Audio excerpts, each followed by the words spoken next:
Welcome to another episode of the Leading Life Podcast. I'm your host, Andy Zook, and this is where we say the quiet parts out loud about being better leaders. This is for people who want to lead better with clarity, humility, and purpose. So here we go.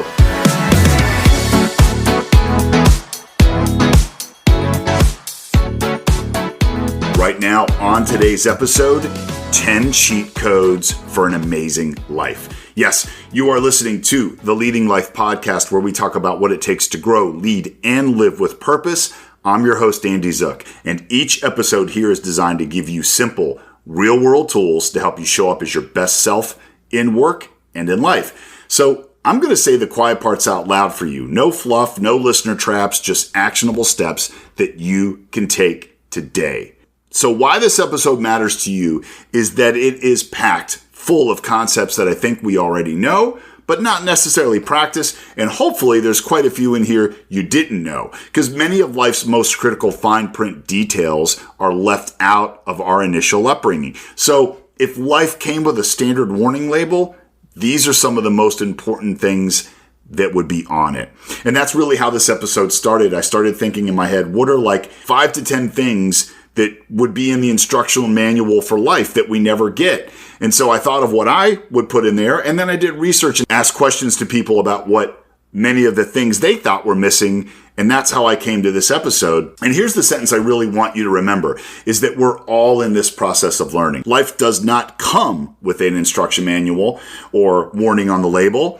Remember that nobody has it all figured out, right? Nobody knows it all. And the more open we are to learning, the more chances we're going to be successful. And that's why you're listening to this podcast, because it's all about us growing and being successful in our lives, leading our people, but most importantly, leading our own lives to live the best life possible. Okay, so here we go. Cheat code number 1, chemistry is not compatibility. Yeah, attraction can exist with a bad match. Yeah, we've all seen it. There's things happen when there's misaligned values, there's lifestyle changes or expectations that have gone on for a long time that's never really been communicated. I want you to remember, chemistry is not compatibility is a critical life lesson, because it distinguishes between how you feel about someone and how you function with them. So chemistry is the spark. You know, it's that intense, often unconscious physical and emotional attraction that pulls you together with somebody. It's built really on that initial excitement. Instead, think of it as compatibility is the alignment. It is the logical and emotional match of values, goals, and lifestyle choices. It's about how you handle money.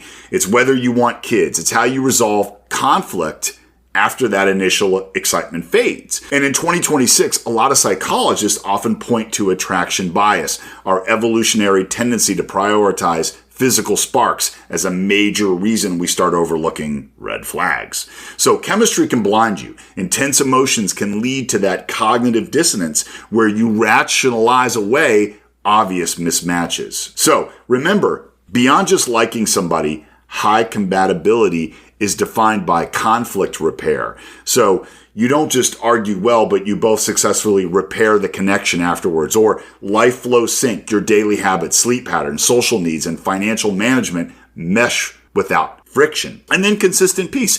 You feel calm and you're able to be your true self with them after spending time together, rather than feeling like you're on an emotional high followed by a crash. And you know, one of the biggest mistakes I see people make is they work out this ideal type of who they want in their mind. And they're just so driven on that theory.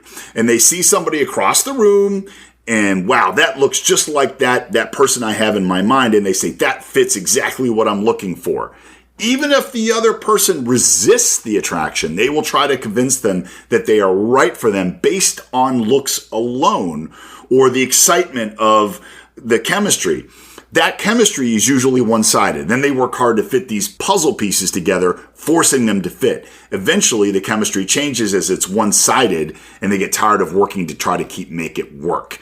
Chemistry ignites the fire, but compatibility is the wood that keeps it burning. A relationship fueled only by chemistry will just burn bright and die fast. So that's cheat code number 1. Remember, chemistry is not compatibility. All right, cheat code number 2, consistency is the relationship. So this is great after that first cheat code, because a relationship is built on daily patterns of behavior, not on one-time promises, apologies, or potential.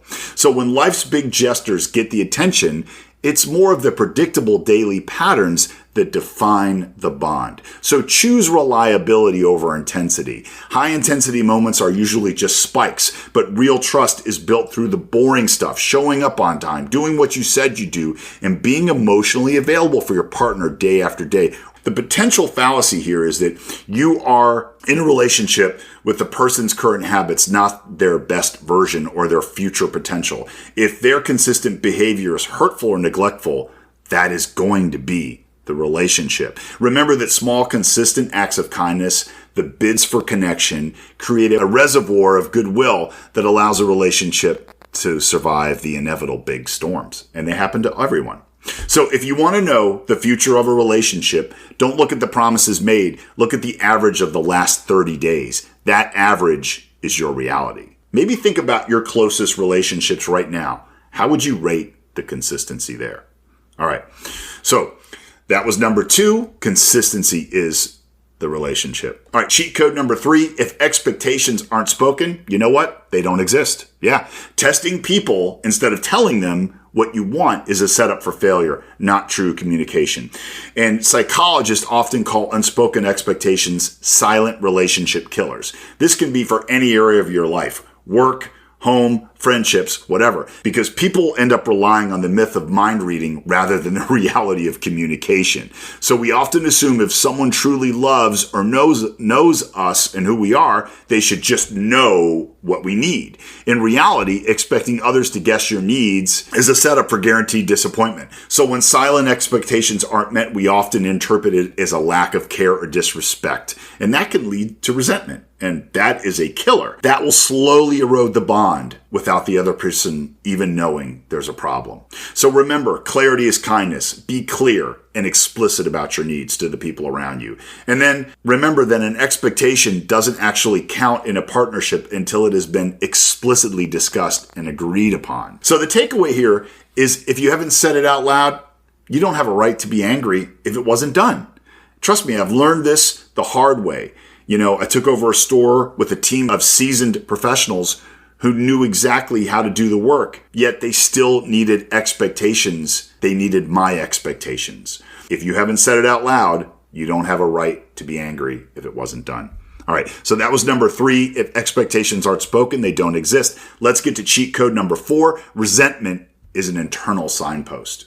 So feeling bitter or resentful is usually a sign that you're tolerating something you shouldn't. Resentment is viewed as a critical check engine light for your personal boundaries. It is an internal signal that you are giving more than you are willing to give or tolerating more than you should. Resentment usually flares up when you say yes, but your heart is really thinking the opposite. It is your psyche's way of telling you that your boundaries are being crossed, often by our own choices. So don't get into that victim trap. Instead of seeing the other person as the villain, resentment should be viewed as a sign that you need to speak up. You need to change your behavior or even walk away. A common 2026 mental health adage for you is resentment is like drinking poison and waiting for the other person to die. It only damages the person carrying it. The solution to this is use resentment as data. So when you feel it, ask, where am I failing to set a boundary or express a need? Addressing the root cause is the only way to make the feeling disappear. I have realized many times in my life that I've been angry or disappointed with somebody for their behavior, and it wasn't on them at all. It was on me for tolerating it. And that ties right into something even more empowering, taking full responsibility for your life with number 5. Cheat code 5. No one is coming to save you. Yeah, your life is ultimately your own responsibility, and waiting for a hero or the perfect moment often results in wasted years. This is a call for radical self-reliance. While you can and should have supporters, the ultimate rescue must come from within us. Most people spend their lives waiting for the perfect partner, the perfect job, or a mentor to come along and help them fix their problems. But this creates a state of passive stagnation. So realizing you are the primary driver of your life eliminates the victim mentality. Even if a problem isn't your fault, it's still your responsibility to solve that. Let's say that again. Even if a problem isn't your fault, it's still your responsibility to solve it. That realization initially feels heavy or lonely. I get it. I do. I feel the same way when I react to things like that. But it is actually the ultimate freedom. That's the way I want you to channel this. Once you stop waiting for external permission or help, you will gain control over your next move. This is considered the foundation of high performance. That's what we talk about as leaders. The moment you stop delegating your happiness to others is the moment you begin to create yourself. I will tell you, I learned the hard way back in 2009. I kept thinking all my hard work, my kindness, my drive, my just willing to do it all, and my previous success will keep me going strong at work. No, it didn't. We had this crazy culture change in our company, plus an economic recession at the same time. And the only one that could have saved me from it being harder than it was me. So that's what I'm telling you. You save you. It's all on you. And trust me, everyone else is worried about themselves. Be the one to make the move. Be the one to act. You are responsible for saving yourself. All right, cheat code number 6. The easy child pays an emotional price. Yeah, I think a lot of you out there can relate to this, especially as leaders. Being the easy or convenient person often leads to an identity built on people pleasing. This can result in loss of identity because people in this position focus on being an emotional convenience for others. They may struggle in adulthood to identify their own genuine desires or preferences. So let's say you grow up in a family of 3 and your brother and sister are kind of wild and dropping out of school or, sassing their parents all the time or talking back to their parents, whatever. And you're always the good kid, coming home with straight A's, helping around the house.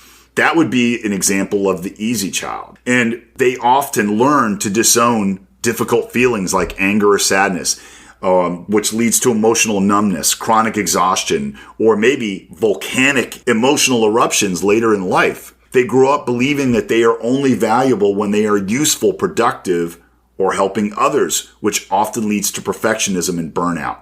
So as adults, they may avoid vulnerability. They may avoid asking for help, fearing that their needs are a burden, and that could push people away. If you fall into that, you got to remember that you have to set the boundaries to say no. And you don't have to take on the role of the fixer in friendships and romantic relationships. You got to remember to stay grounded and be exactly who you are and have clear boundaries that people can't cross. Embrace exactly who you are and remember to live for yourself, not always in the comfort of others. All right, cheat code number 7. Our hearts and minds thrive on slight irregularity and variation. Yeah, this was surprising to me. I never really thought about it because humans are naturally prone to mood shifts, errors, and contradictions.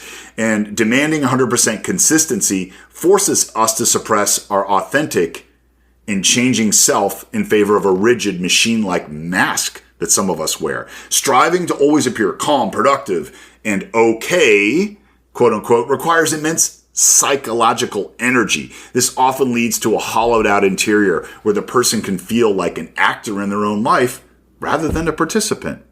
So, pathological consistency is a form of maladaptive perfectionism. While healthy people adapt to life's chaos, those obsessed with consistency become brittle, often experiencing a total breakdown when they inevitably fail to meet their own impossible standards.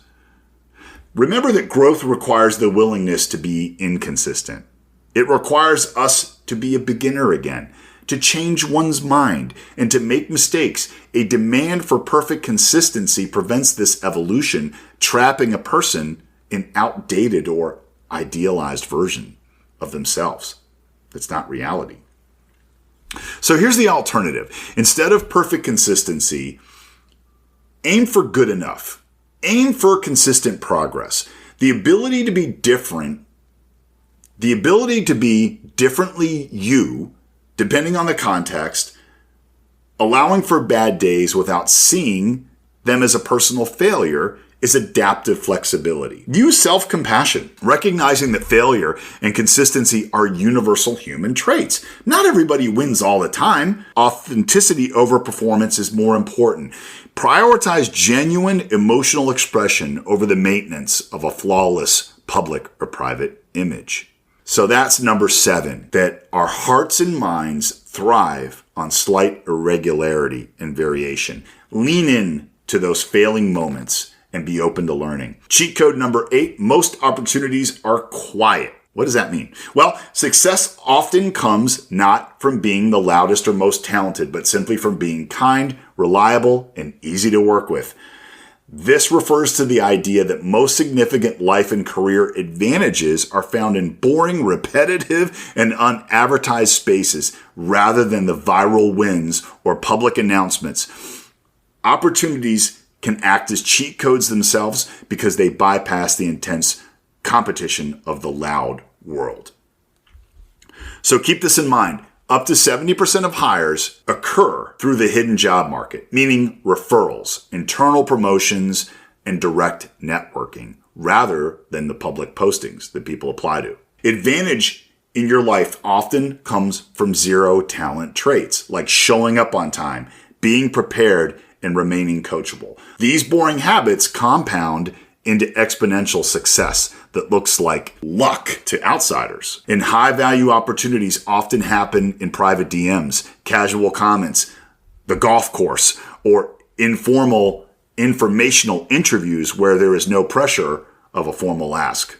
So remember, treat professional platforms like LinkedIn as search engines. A well-optimized profile with the right keywords is a quiet way to let opportunities find you while you're sleeping.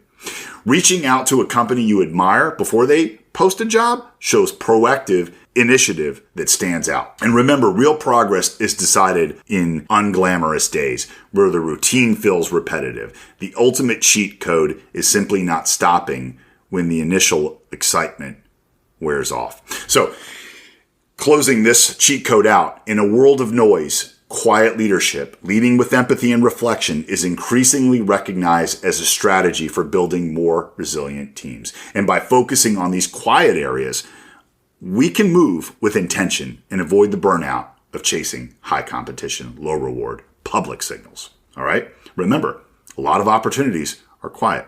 All right, number 9, dopamine fatigue is not intuition. Yeah, I had to kind of research this a little more and look through this to kind of understand. But basically, constant restlessness or overstimulation from digital media can feel like intuition or a need for change. But it is often just your brain needing a break from high dopamine loops. Dopamine fatigue occurs when the brain's reward system is desensitized by constant stimulation. And we live in that world of notifications coming through, endless scrolling, and multitasking. A frantic, wired but tired restlessness or persistent boredom comes from that. It feels like we have a need to change something immediately to find relief from discomfort.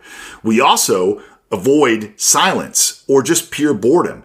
It's a reactive state driven by depleted dopamine reserves. What happens is our decision-making becomes impulsive or temporarily myopic, overvaluing immediate fixes instead of long-term well-being. Intuition is the brain's ability to recognize subtle patterns in irregular cues in the environment without conscious effort. So what that means is a calm, grounded sense of knowing, or a physical gut feeling like warmth in the chest or a tingle, provide specific information.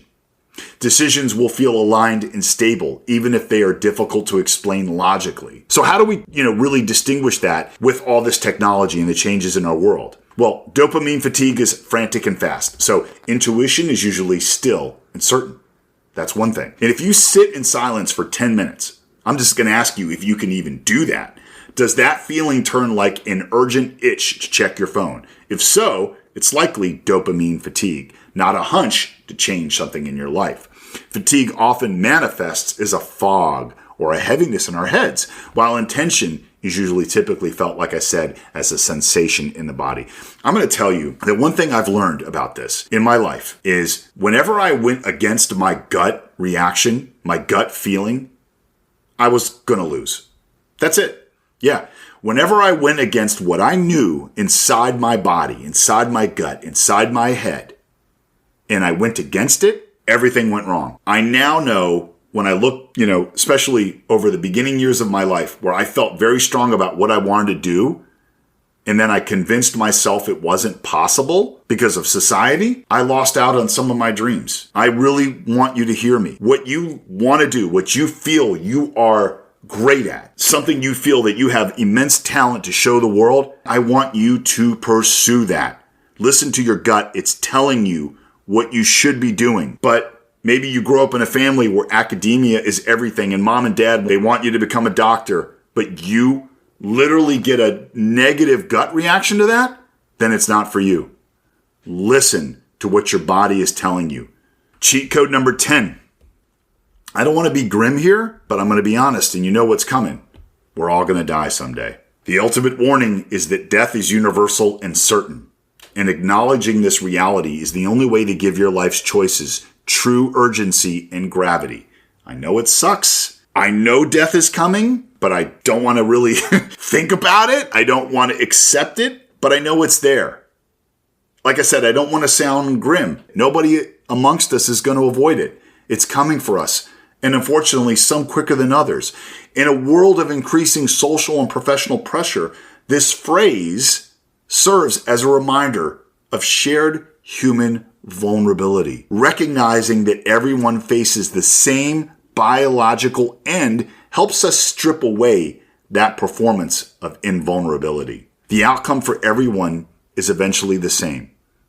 And the pressure to win at life is replaced by the permission to simply experience it. If you know time is finite, this encourages us to stop postponing our desires and start living with immediate intention. And there are proven psychological benefits of accepting mortality.